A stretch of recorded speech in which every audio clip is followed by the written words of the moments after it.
近期，美台双方贸易相关负责人举行线上会晤，表示要推出所谓美台21世纪贸易倡议。汪先生对这个倡议有何观察？它的主要目的是什么呢？主要的一个大的背景还是这个台湾和美国在经济方面想进一步加强合作，特别是台湾方面的主动性比较强。印太经济框架公布之后美国随即又抛出来和台湾来讨论这个倡议，经济倡议。我想这也是美国在台海，特别是在台湾问题上采取的一个策略，一个手段。第二个方面，从这次倡议的这个情况来看这个名称并没有使用台湾方面希望的协定或者协议，而是使用了一个倡议。那么从台湾内部的一些情况来看呢，也反映出美国在和台湾讨论经济协议这方面的一些敏感性，就是不想这个更多的展现一个主权的意涵。我想这也是使用倡议的一个重要原因。我觉得它完全不是一个迷你版的经贸框架，因为它在这个中间呢，对于美国将来作为整个的印太架构的主导者，要如何用这个联系的方式把台湾从侧面带入的所有的路径跟安排呢，都是非常含糊的，看不出来的。但是它反而是在这11项很重要的、很具体的项目中间呢，非常明确的把他们希望将来在整个的印太架构里面，尤其是对于中国大陆的体制中间某些拘束性的条款，可能会借着这个架构来做初步的发展。你能看到这次这个谈判，就是说谈判的这个议题当中也有很多很奇怪的地方，比如说他提到了这个农业，因为我们知道其实台湾的这个农产品的关税是比较高的，美国的这个农产品关税实际上是比较低的，而且美国的这个农业技术和这个生产上具有这个优势，它其实必然在未来的这个市场对台湾的这个农业造成一个直接的这个伤害和这个冲击。现在特别挑出来的包括数位的贸易包括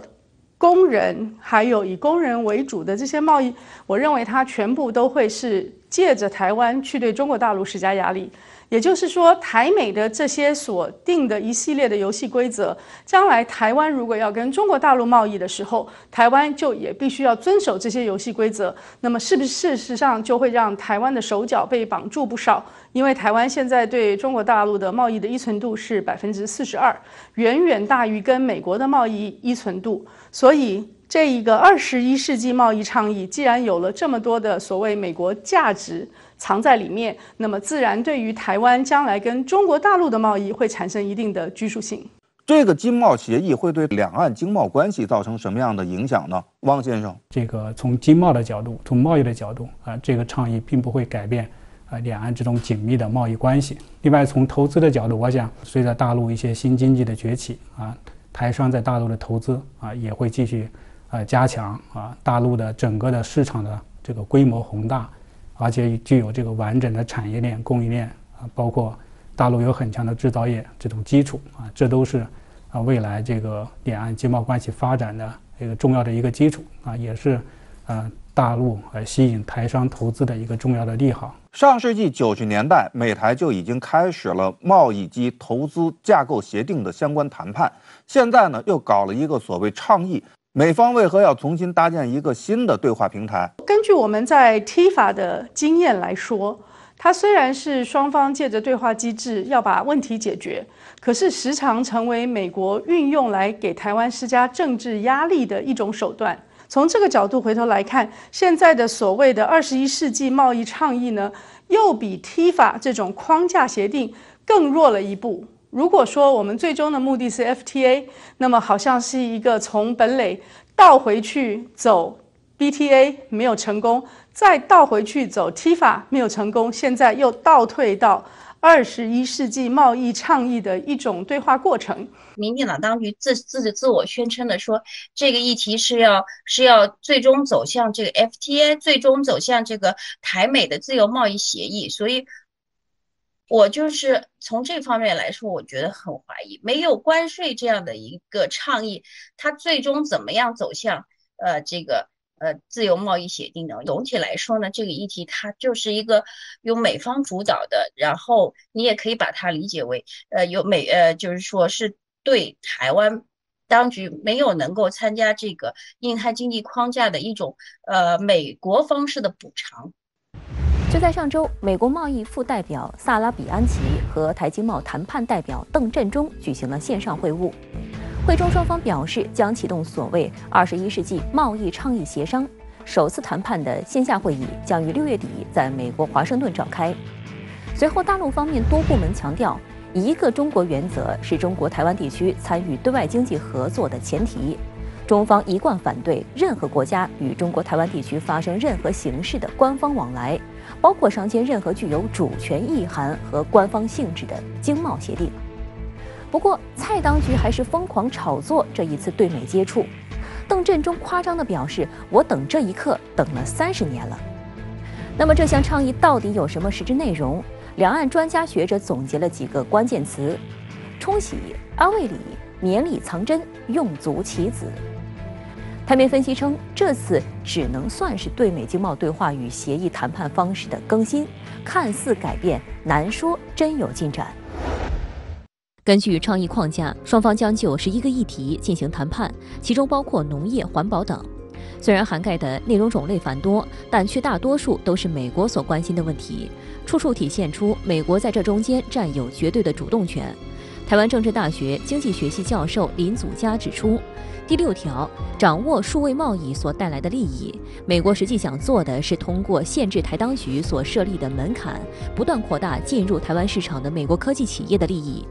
例如2016年进入台湾市场的美国外卖 APP Uber Eats， 在为台湾用户提供外送服务，另一大作用就是获取用户的大数据信息。Uber Eats 将这些数据做成产品卖给台湾的餐饮企业，将涨价趋势、净销售额、平均订单金额、最热门时段等重要数据推送给商家，并且为商家提供数据分析业务，实现一门生意挣2次钱。但是台当局对于美企在台湾境内获得的数据限制较多，美国想要进一步摆脱这些限制。那在这个美国来讲，他们希望数位经济相关的这些产业到台湾来投资，你就不要做这么多干预啊，他们的资料可以直接输回美国去，你不要去管等等。此外，该倡议第10条还将涉及对公营事业进行监管，但美国并无此类企业。这也意味着倡议目的将单方面对台湾做出限制。岛内石油、电力等行业仍属公营，若美国就此进行干预，将对岛内稳定物价形成很大压力。政府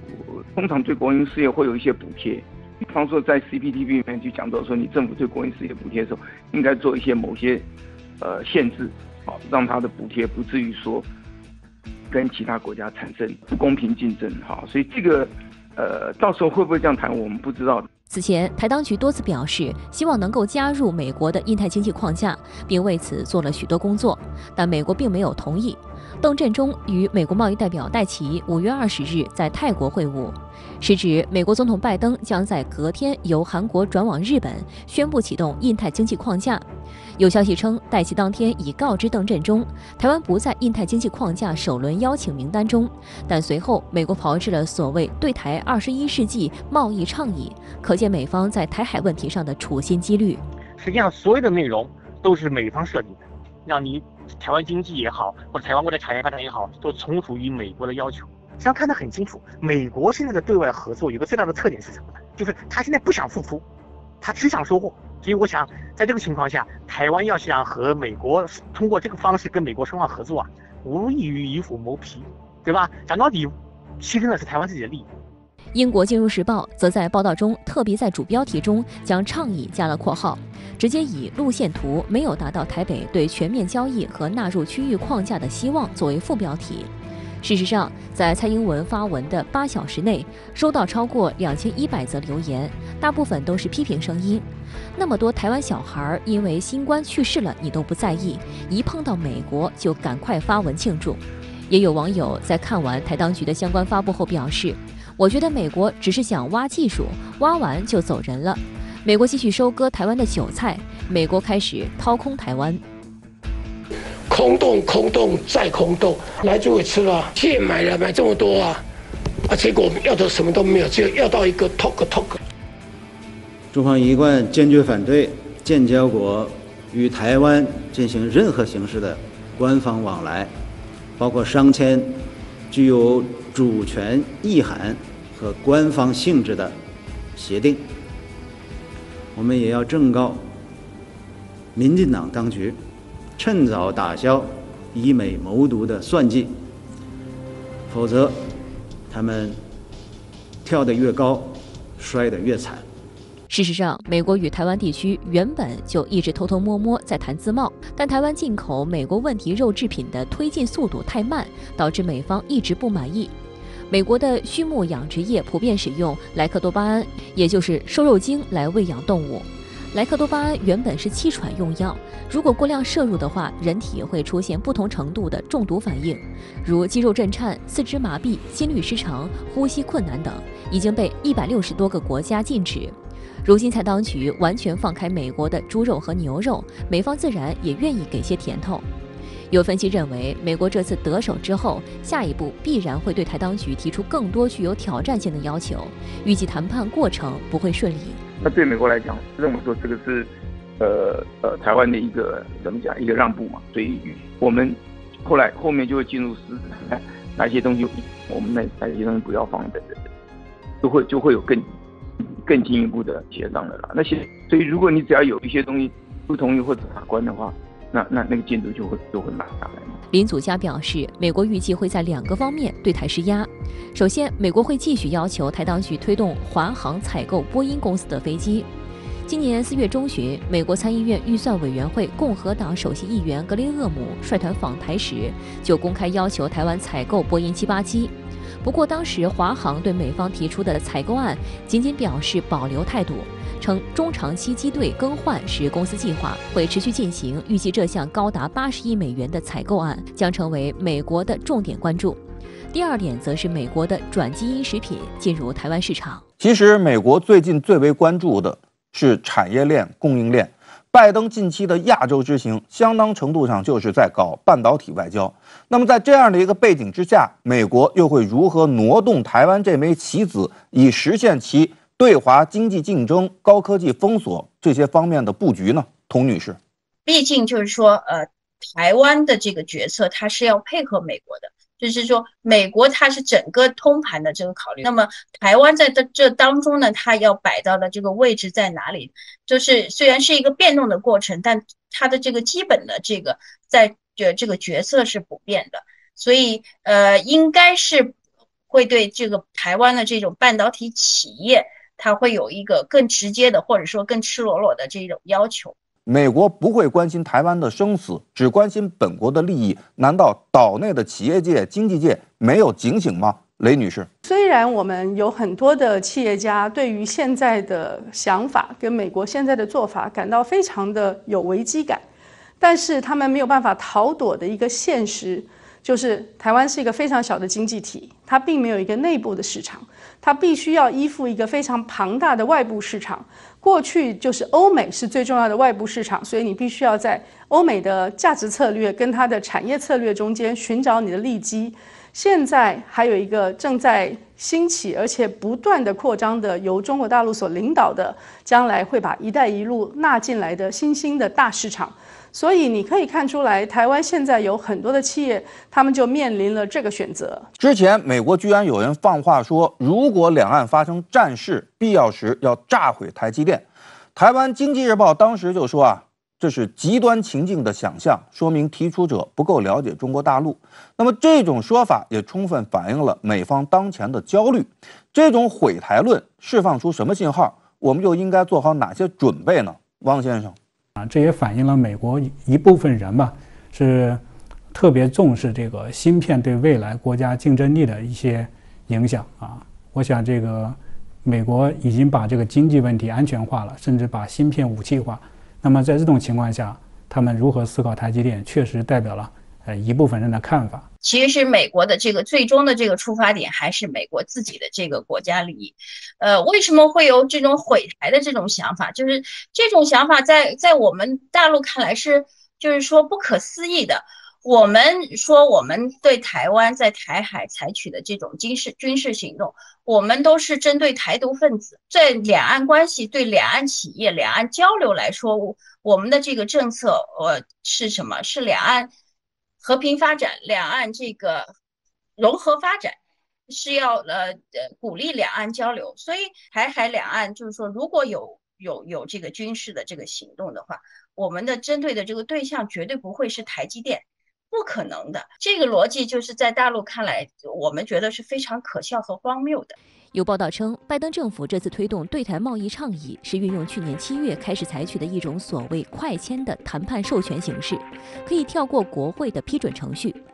有美媒分析称，印太经济框架与美台21世纪贸易倡议虽然都是针对中国，但取向不一样。前者议题广泛，目的是尽可能召集多的国家，目前看来框架松散，但美台经贸倡议则更像是为台湾量身定做的协定。比如相对比来看，美台21世纪贸易倡议在中美对抗激烈领域的用字更加具体，像是半导体供应、出口管制和非市场贸易做法等等。更重要的是，美台贸易倡议不涉及市场准入及关税减免，不必经双方立法部门同意，所以很容易暗箱操作。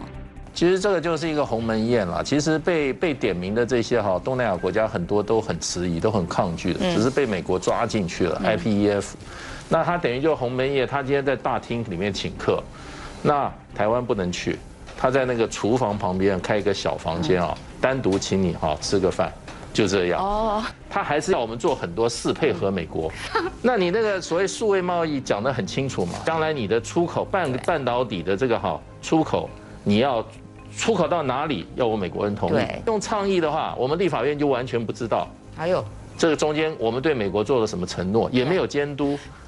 上海社会科学院台湾研究中心主任盛九元就指出，把台湾排除出 IPEF 就明确表达了美国并不把台湾视作重要贸易伙伴，但介于台湾在美国围堵大陆战略与半导体科技领域的地位，美台21世纪贸易倡议是要强力控制岛内产业的抓手。前不久这个美方又提出来要建立一个这个半导体的这个4方联盟，是吧？就包括美国、日本韩国，包括我们台湾地区。就希望通过这4方联盟能够形成一个比较完整的半导体供应链，是吧？特别是通过这样的这个联盟把中国大陆的这个半导体产业发展的这个路径把它控制住，是吧？因为在这4方里面，美国的技术甚至最高，是吧？日本呢是提供半导体的设备和这个材料的，韩国主要是半导体记忆体的，那么台湾主要是芯片制造，是其他地方不能替代。所以我们经常讲，美国关注台湾产业的发展，实际上就是关注台湾半导体，就他把台积电要拉住。5月31日，美国商务部长雷蒙多再次就半导体给台湾戴高帽。他表示，全球芯片短缺可能延续到明年，美国正就科技贸易和投资与台湾展开积极对话，美国将持续寻求与台湾合作。但有意思的是，其实就在几天之前，他还在瑞士达沃斯表示，美国精密芯片70%产自台湾不安全，呼吁国会赶紧通过美国芯片法案。其实根据白宫供应链方面的报告，2021年全世界92%的高级半导体元件供应来自台积电。It's a national security issue. There's 200 plus chips in every Javelin launching system. We are utterly dependent on Taiwan for our chips. 2020年，美国商务部发布出口禁令，禁止任何企业放弃扩建。The Oregon cost is about 50% more than the Taiwan cost. When we first went in, we really expected the cost to be comparable to Taiwan. And that was extremely naive. But after a few years of trying to make it work, we have to settle down. We have to accept it. 而更夸张的是，美国还要求台积电技术共享。其实，在2021年9月23日，美国商务部就以提高半导体供应链透明度为由，以引用国防生产法为威胁，要求台积电自愿提交包括企业3年来的库存数据、客户名单、按产品划分的月度销售额、芯片类型等信息。台积电最终交付3份档案，包括1份公开表格以及2份含有商业机密的非公开档案。但没想到的是，上交数据之后，美国又提出所谓技术共享，这样就让美方对于整个你半导体供应的客户群体，是吧？你的技术节点啊，你的整个的核心的技术掌握程度，它都一清二楚。等于是它就通过这个方式，实际上让台积电完全就在美方的这个整个的这个监控之下。就在台积电交出机密数据不久，作为美国芯片领头羊的英特尔就宣布 Intel 4工艺提前量产 ，Intel 18A 工艺也获得了加速。如今，美国方面有意增强对 Intel 等美国本土芯片企业的支持 ，Intel 也已对外开放它的芯片制造业务。如此一来 ，Intel 正式成为台积电的强力竞争对手。不仅如此，美国还与日企联合开发了2纳米等芯片制造技术，并明确表示要严格防止技术外泄。此外，英特尔近期不仅获得了第一台可以更好支持2纳米或更高级芯片生产的 High-NA 设备，也正联手韩国三星展开多领域合作。种种迹象来看，掏空台积电的意图十分明显。另外，据公开报道，在 IPEF 层面，美日韩已有合作共识，要降低对台湾地区半导体供应链的依赖。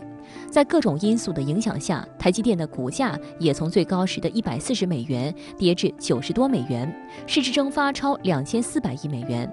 由此可见，美国想要夺回芯片生产霸主地位的意图早已昭然若揭。当然，客观上也是在掏空台湾经济吧，因为如果半导体产业在台湾整个经济的发展中，它的地位下降，那么对台湾来说，它的经济的最核心的竞争力就丧失。不仅在产业链布局上孤立台积电，日前美政治圈与军事圈也大肆炒作台积电问题。今年4月底，还有美参议员对美国国务卿布林肯说，台湾身为高端半导体重镇，若被大陆拿下，恐怕会冲击全球。有媒体就直接渲染，两岸若发生战争，要炸毁台积电。还有美国智库推演报告称，台湾半导体工厂停产可能引发中美冲突。I'm assuming that there will not be any war. Frankly, if there is a war in Taiwan Strait, then I think the United States will have more than chips to worry about. Now, if there's no war, then I think the effort to increase onshore manufacturing of semiconductors is a wasteful and expensive exercise. 就在美国加大重塑针对中国半导体供应链的同时，近期台立法部门通过安全法规和两岸人民关系条例修正草案，炮制针对大陆的经济间谍罪。根据媒体报道，此次修法的内容不算多，但字里行间透露着对大陆的敌意。比如，在所谓两岸人民关系条例的修正草案中，新增内容规定，对岛内从事涉及核心关键技术业务的人员实行登陆审查机制，增加陆企赴台投资以及在台从事业务活动的限制，违反规定者将受严惩。事实上，此次修法还处在审议阶段时，民进党当局就已经密集骚扰在台陆企，仅在3月就至少有10家陆企约100人遭到搜索和约谈。台有关部门以调查所谓非法从事挖角台湾高技术人才活动为由，大搞拂晓突击，直闯陆企办公室搜证，并扣押计算机硬盘和工程师，举动蛮横粗暴。我觉得台湾这个做法讲到底是自废武功吧。特别这次出台的一系列法规，特别是把这个经济间谍罪明确提出来，讲到底就是要遏阻两岸的交流，让两岸的这个技术合作、人员往来和企业合作变得越来越困难，从而让自己呢，一个是向美国表忠心嘛，表态是吧，我挺跟着美国走的；一方面呢，也是想借此进一步实现这个跟大陆经济的脱钩，为他的台独政权吧服务。实际上是和台湾目前经济发展的真正的需求和台湾未来真正经济发展的前途的所在背道而驰。美国在对台军售方面现在有很多新的提法，比如说新增的一种说法是，美国将维持能力以抵抗任何诉诸武力或者使用其他方式高压手段而危及台湾人民安全及社会经济制度的行动。什么意思呢？意味着什么呢？汪先生，第一个就是美国是要完整的、越来越完整的阐述它的对台政策。第二个就是也是反映了美国对台海地区这种军事安全上失衡的态度的一种担忧特别是两岸军力失衡以及这个中国大陆军事现代化的发展对美军在西太平洋地区的活动造成了一些影响所以美国最近特别是拜登政府执政之后提出一个新的这个威慑概念，叫做整合威慑。那么整合威慑里面就是包括了美国要强化自身的军事力量建设，也包括了美国要重新整合盟友提出一个全盟友的政策。那么我想这个美国重新阐述这一条啊，一个就是清楚地展示自己的一个政策，第二个是传递一个威慑的信号啊，就是以这种方式吧来展现美国这种在一定程度上护台的一种意志。日前，日本媒体爆料称，日本政府已经确定方针，向日本台湾交流协会台北事务所派遣现职防卫省官员，最早于今年夏天开始常驻，旨在强化收集情报的能力。据悉，被派遣的官员不是自卫官，而是文职官员。汪先生，您认为日方的举动将带来哪些影响？那么，这个种种的迹象反映，这个日本的对台政策，正在经历一个新的调整啊。当然，这种调整跟美国的政策调整是很有关系的啊。那么，未来如果日本在驻台机构安排这个安保官员的话，我想这也是象征了日本对台政策调整的更进一步啊。不过目前主要是日本媒体是吧曝露出来这个消息，那么我想也不排除是日方提前放风来测试这个风向的一种做法，最后能不能够具体的落实下去，还需要再观察。当然，在台湾周边所有发生的事情会是日本收集情资非常重要的，而这些情资不是光给日本用，而是给美日安保以及美国的西太平洋防卫线来使用。所以在台湾如果有一个常驻的情报收集的官员啊，他可能就是跟前段日子美国西太平洋的情报官来台湾来讨论情报交换是非常息息相关的。那么所将来收集的情报，当然就是包含了中国大陆无论是它的在导弹或者是它的海空越过第一岛链，或者是越过台湾附近台海周围的这些情报，都会是他们情报收集的重点。自4月中旬以来，中国人民解放军东部战区已经3次主动发布在台岛周边进行军事行动的消息，3次都明确宣示这是针对美国向台独分子释放错误信号、美台勾连而采取的行动。这些行动和宣示对于台湾当局有震慑力吗？雷女士在岛内如何观察？不光是中国大陆说什么，而是美国怎么解读他们，而美国的解读呢，又会借着美国在媒体上面以及他在国际上面的话语权呢，会不断的往外扩散，成为他希望其他国家跟其他地区能够来介入台海事务的一种主要的说辞。譬如说，最近你可以看到美国在 NATO 的大使呢，就逐渐的说美国需要带着 NATO 来关心台海，这些都会成为未来两边在话语权上面针锋相对的主要重点。从拜登政府的角度来说他也一定程度上还是想规避在台海地区发生一场冲突或者危机的。我看到这个今年的这个环台军演吧美国并没有安排台湾参与其实在去年美国的国防授权法案里面专门提到了要求美国邀请台湾参与今年的环台军演，但是美方并没有以各种方式吧，以什么方式都没有安排台湾参与。这也反映了这个美方在涉台军事问题上也保持一个审慎的一个姿态当然美国在对台军售方面还会继续推动但是解放军的行动确实展现了就是在台湾问题上维护国家主权的决心和意志，这一点美方应该是有清晰的认知。欢迎回到决胜制高点，我是克奇。在新的形势下，我们又该如何争取主动？中美围绕着台湾问题的较量是否会迎来新的局面？一方面是继续推动两岸关系的和平发展、融合发展；另外一方面呢，同时也是扼控台独和反干预反外部势力介入这两个方面两条战线同时推进，既向台独展示改变现状的这种严重的后果，也向美国展示这个介入台湾问题扰乱台海局势的这个重大的这种风险和成本。到了最后，美国会直接的去使用美国的力量来推挤台湾呢，还是会绕到日本来推挤台湾？现在看起来是绕到日本或者绕到日韩推挤台湾的机会比较大。美国还是会希望能够留在第一岛链以外，使得他自己不会直接的介入这个战争。但是无论如何，如果中美或是有一场比较重要的对抗的话，那么金融跟经济在美国来说，它的赢面很小。所以军事跟现在还有的外交及话语权呢，还会是他们比较重要的选择。中国大陆方面的这个主动，就是我们要求国际社会继续坚持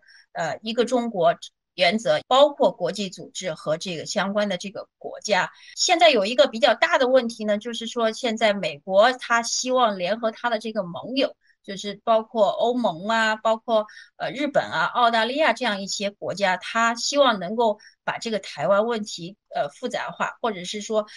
这些盟友他都想追随美国的这种空心化一个中国政策的一个中国原则的这样一种追随美国这样一种对台政策。这个是一个我们遇到的一个新的问题，就是说但是我觉得就是说无论是怎么样，这个我们的中美围绕台湾问题这个较量的这个本质是没有变的，一个中国原则是国际社会的一个共识，这一点是没有变的。6月2日，民进党当局领导人蔡英文视察了海军陆战队66旅，在听取台军介绍武器装备后，蔡英文扛起台湾自造红隼反装甲火箭筒模拟操作，罕见摸枪又扛炮的画面在网络疯传。一些岛内网友批评指出，蔡英文是作秀好战，战争一发生，你是第一个躲起来的人。还有人称与苏贞昌拿扫帚异曲同工。更有眼尖的岛内军事专家指出，蔡英文手持武器掌握部位不正确。在场这么多军职人员及幕僚，却没有任何人提醒，眼睁睁地看着蔡英文闹笑话。针对民进党当局开展的种种军事行动，国台办发言人马晓光曾表示，造成当前两岸关系复杂严峻的原因众所周知，民进党当局不思悔改，反而企图加剧对抗，这种做法既不明智，也不自量力。近期，美方频频更改对台关系表述。5月初，美国国务院官网更新美台关系事实清单，删除美国不支持台独等表述。外交部、国台办均作出严正回应，驳斥美方虚化掏空一中原则的小动作，敦促美方以实际行动恪守一个中国原则和中美3个联合公报规定。而就在美国国务卿布林肯发表对华政策演讲2天后的5月28日，美国国务院再度修改对台关系论述，加回不支持台独的段落，并强调美国对台做法数十年来一致。美方为何会在短短1个月内2度修改美台关系现况论述？美国国务院一名发言人透露，放回不支持台独等字眼，是否是因为考虑到中国大陆的态度？该发言人强烈否认。不过，在美国国务院更新的表述中，还新增美国将维持能力，以抵抗任何诉诸武力或使用其他方式高压手段而危及台湾人民安全及社会经济制度的行动。台媒指，美方增加的这一句，显然希望提升嚇阻效果。美国现在所采取的措施，无非是想更加多元的来营造一种为台湾所谓的民主身份来站队。同时呢，也迟滞中国的崛起速度。我个人的看法，台湾千万不要把这种美国所谓的保证和能力援助看作是护身符。要知道，在台湾问题上，大陆是阻遏任何外部势力插手以及岛内分裂势力进行活动的最后闸门。值得注意的是，布林肯发表对华政策演讲后，美联邦参议员达科沃斯又率团窜访台湾，引发绿营大肆炒作。事实上，这已是达科沃斯1年内的第2次窜访。去年6月，他就曾与联邦参议员沙利文、库恩斯等人赴台，宣称美国不会抛弃台湾。去年7月，他又与参议员约翰·科宁提出所谓台湾伙伴关系法案。此外，他还多次在参议院推动所谓有台议案，鼓吹强化所谓台湾防卫战力的具体做法等，是十分典型的反华政客。就在赴台之前，达克沃斯还推出了一份跨党派的强化台湾安全法。法案要求评估向台湾提供致命武器援助的机会，加强台湾的情报、监测和侦察系统，并增加该地区所需的预制库存及区域预制储备物资，以维持主要军力。5月31日，蔡英文与达克沃斯会面时称，华盛顿正计划让美国国民警卫队与台湾军队进行所谓合作，但并未透露更多细节，只是说我们期待在地区安全问题上进行更密切、更深入的台美合作。而之后，在与台行政部门负责人苏贞昌会面时，达克沃斯也表示，他此行带来了美国国民警卫队国家伙伴计划的负责人。他告诉苏贞昌，该计划将与你一起建立你们的全面防御，似乎是有意佐证了蔡英文的说法。但美国五角大楼以及国民警卫队并未对此作出回应。国台办发言人朱凤莲指出，美国会一些议员在台湾问题上屡屡采取严重违反一个中国原则和中美3个联合公报的错误行为，纵容支持台独分裂活动，十分危险。民进党当局企图拉拢外部反华势力，谋独挑衅，注定失败。国民警卫队的性质，对于美国来说是它的常备军的后备力量，具有军事意义的，同时呢，又有所谓的内卫性质。对于台湾而言，他现在的所谓的防卫主张有8个字，叫外防突袭，内防突变。怎么来说呢？那就是蔡当局对自身的权柄并不那么自信，尤其是岛内反独促统力量的一个成长，使得他对自身的地位并不那么自信。国民警卫队与台湾方面的合作，其实侧重于2个方面，一个是制度的学习，第二个也就是军事方面的一种勾连，特别是针对岛内的反独促统势力的一种挤压。就在达克沃斯一行人窜访台湾当天，台媒报道称，解放军军机30架次进入台湾岛西南空域，而且解放军军机9种机型齐备出现在台海上空，堪称全家福。5月31日，解放军军机又有4架次进入台空域。